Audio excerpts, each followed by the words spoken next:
નમસ્કાર વિદ્યાર્થી મિત્રો, હું આપનો સંજય રાવલ જેકે છોટાલા હાઈસ્કૂલ કોળિયાકમાં સુપરવાઇઝર તરીકે ફરજ બજાવું છું.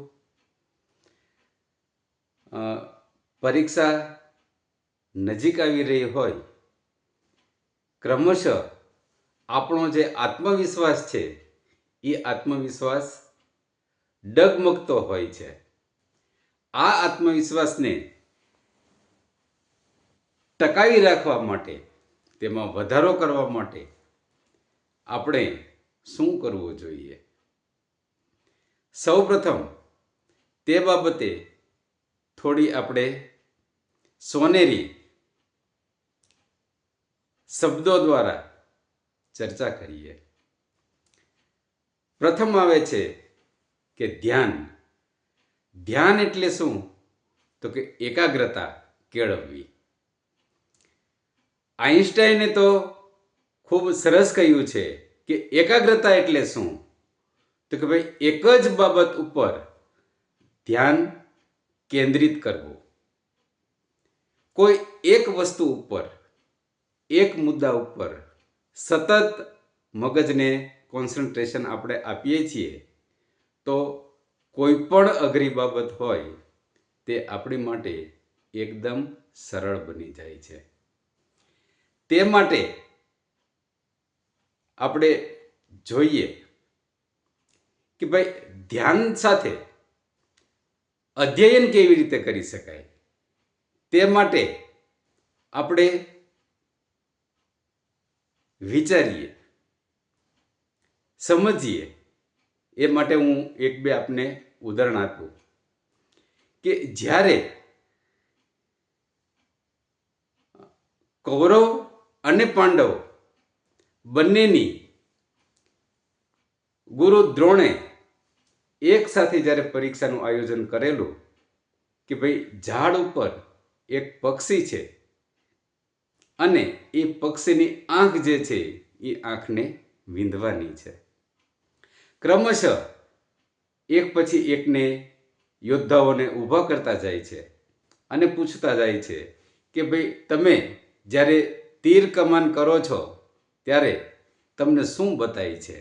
તો કોઈક એવું કહેતું કે ભાઈ અમને ઝાડ બતાય છે, કોઈક કે અમને પાંદડા બતાય છે, કોઈક કે અમને પક્ષી બતાય છે. ફક્ત અર્જુને જ એમ કહ્યું કે મને પક્ષીની આંખ બતાય છે. એણે શા માટે એવું કહ્યું?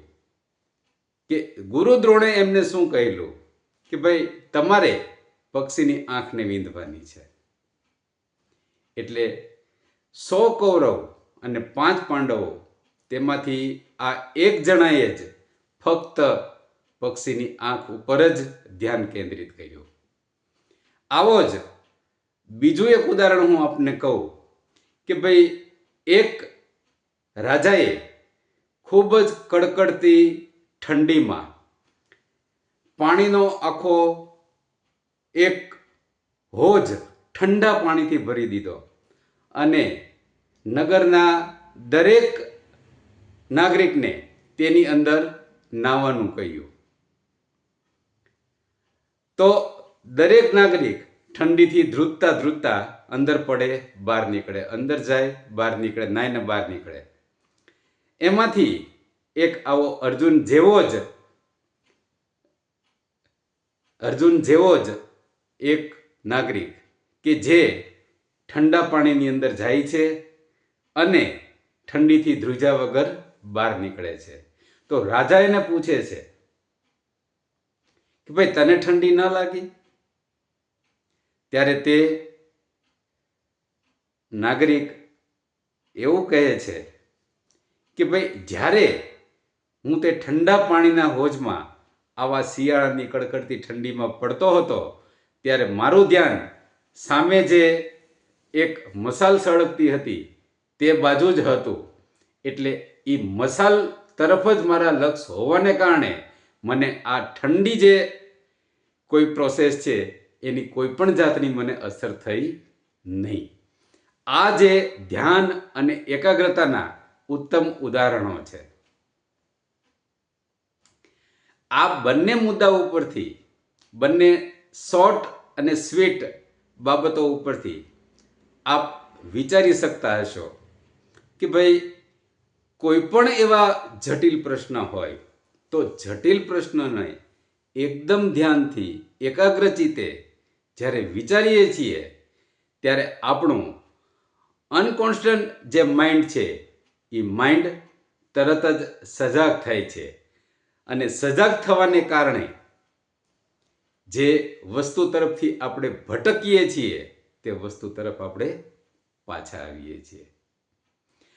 બીજી બાબત આની અંદર હું એવું કહેવા માંગુ છું આપને કે કોઈ પણ વસ્તુ, કોઈ પણ બાબત જે છે એને સતત રટન કરવાથી, મતલબ આપણે આપણી અભ્યાસની ભાષામાં એને ગોખણ પટ્ટી કહીએ છીએ કે ગોખણ પટ્ટી જ્યારે આપણે કરીએ છીએ ત્યારે સમય આવતા તે ગોખણ પટ્ટી આપણને કામ લાગતી નથી. પણ સમજેલું, વિચારેલું, એકાગ્રચિત્તે જ્યારે એને આપણે નોંધ કરીએ છીએ ત્યારે આપણે કોઈ પણ બાબતો ભૂલી શકતા નથી. બીજા સ્વરૂપમાં આપણે કહીએ કે જ્યારે આપણે કોઈ પણ બાબતમાં આપણને રસ હોય તે બાબત આપણે ધ્યાનથી જ્યારે જોઈએ છીએ, વિચારીએ છીએ, દાખલા તરીકે આપણે પિક્ચર જોઈએ છીએ કે આપણને પિક્ચર જોવામાં રસ છે, પિક્ચર જોઈએ છીએ તો પિક્ચરની સ્ટોરી આપણને યાદ રહી જાય છે, પિક્ચરના ડાયલોગ્સ, ગીત, આ બધી વસ્તુ આપણને યાદ રહી જાય છે. તો એવું સમજીએ કે આપણે આ 7 પિક્ચરો એક વર્ષ દરમિયાન જોયા છે. કયા 7 પિક્ચરો? તો કે ગુજરાતી, અંગ્રેજી, સંસ્કૃત, સામાજિક વિજ્ઞાન, ગણિત, વિજ્ઞાન અને કોમ્પ્યુટર. આ 7 જે પિક્ચરો જોયા છે, આ 7 પિક્ચરોના ડાયરેક્ટરોને તમે યાદ કરો, આપોઆપ તમને યાદ આવી જશે. સમજો છો ને ડાયરેક્ટર કોણ છે આ 7 પિક્ચરોના? તમે તો તેના એક પાત્ર છો. આ 7 પિક્ચરની અંદર તમે વિદ્યાર્થી તેના પાત્રો છો. આ પાત્રોએ જ આ પિક્ચરને સફળ બનાવવાનું છે. તમે જો સફળતાને વળશો તો આ પિક્ચર છે એ આપોઆપ હિટ જશે. પિક્ચર હિટ જશે તો વખાણ કોના થશે? પિક્ચર બનાવનાર ડાયરેક્ટરના, પિક્ચર બનાવનાર દિગ્દર્શકના. આ દિગ્દર્શક એટલે આપણો જે.કે. ચોટાલા શાળા પરિવાર.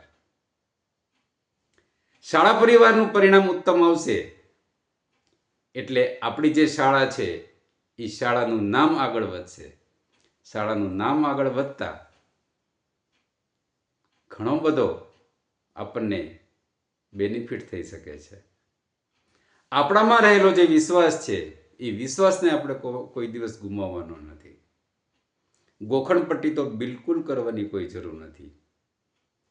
વારંવાર એકની એક વસ્તુને તમારે માઇન્ડલી રિકોલ કરો કે ભાઈ 100 પોઈન્ટ જે તે સાહેબોએ કેવી રીતે અમારી સમક્ષ પ્રસ્તુત કરેલો, એ વસ્તુને ફક્ત તમે તમારા માઇન્ડને પાસ્ટ ટાઈમમાં લઈ જશો, એટલે પાછળના સમયમાં લઈ જશો. પાછળનો સમય એટલે જે સમયે તમને તે પોઈન્ટ ભણાવવામાં આવેલ, તે સમયમાં તમારા માઇન્ડને તમે અનકોન્શિયસ માઇન્ડને લઈ જશો એટલે આપોઆપ તમને યાદ આવી જશે કે 100 સમયે સંજયભાઈએ આ મુદ્દાની અંદર આ પોઈન્ટ અમને કહેલો. તમારે ગોખવાની કોઈ જરૂર નહીં પડે મિત્રો. એટલે ગોખણ પટ્ટી તો બિલકુલ ન કરો. સમજ્યા? તમામ સંકલ્પનાઓ છે, દરેક વિષયની અંદર સંકલ્પનાઓ આપેલી હોય છે. દરેક વિષયની જુદી જુદી સંકલ્પનાઓ હોય છે. આ સંકલ્પનાને ફક્ત એકવાર તમે સમજો એટલે આપોઆપ તેનું ઉદાહરણ તમને યાદ આવી જશે.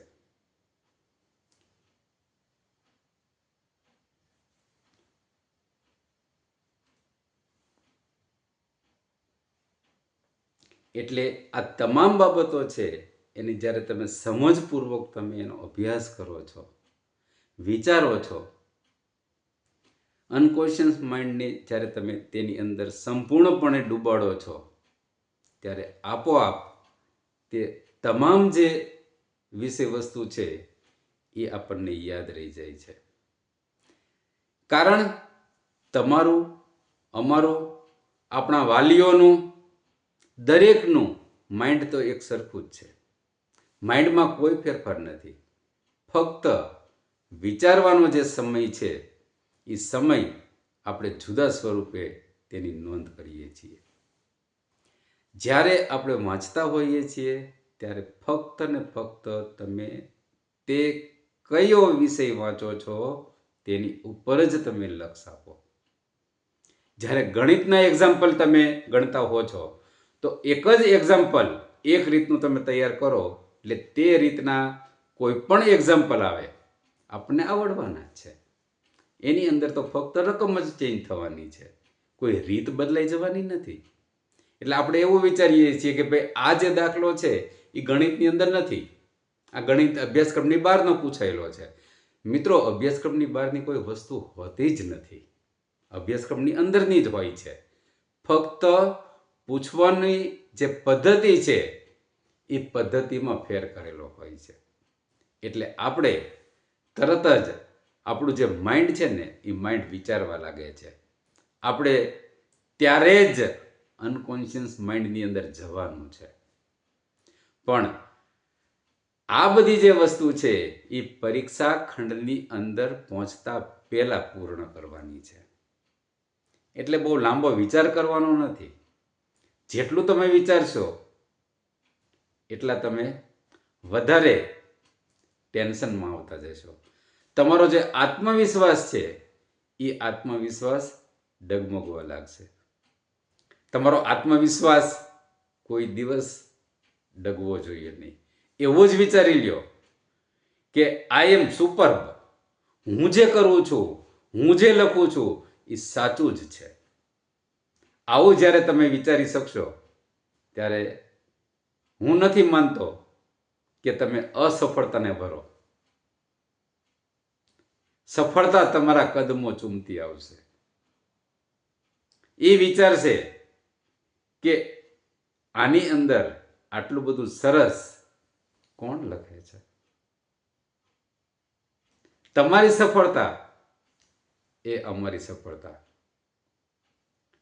તમે સારી રીતે સફળ થશો એનો આનંદ તમારી કરતા અમને ખૂબ જ વધારે હશે. તો મિત્રો, હવે લગ્નની કંકોત્રી તો લખાઈ ગઈ છે. 27 તારીખથી આ તમામ મુહૂર્તો ચાલુ થાય છે. વચ્ચે એક દિવસ જાનૈયાઓને આરામ છે. એટલે એકાત્રે આપને પેપર છે.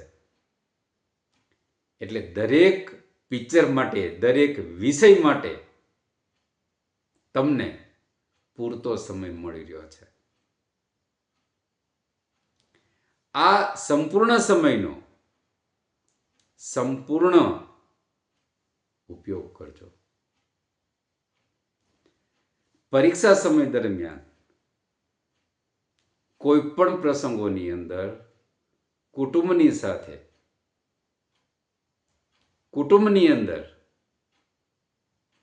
હાજર ન રહેશો. જો પ્રસંગોની અંદર ગયા તો અહીંયા આપણો જે પ્રસંગ છે એ જ્યારે પરિણામને દિવસે આપણી આંખમાંથી આવતા આંસુઓ કોઈ નહીં રોકી શકે. તો મિત્રો, બસ આટલું જ મારા તરફથી આપણને એક આપના મોટાભાઈ તરીકે સૂચન છે. તો તમામ વિદ્યાર્થી ભાઈઓ બહેનો આ માટે હવે સજાગ થઈ જાઓ. તમામ જે બીજી બધી બાબતો છે તેને હવે સાઇડલાઇન કરો અને ફક્ત ને ફક્ત 27 તારીખ આજે કેમ નથી એવું વિચારીને આપણે તૈયારીમાં લાગી પડીએ. Best of luck. Thank you.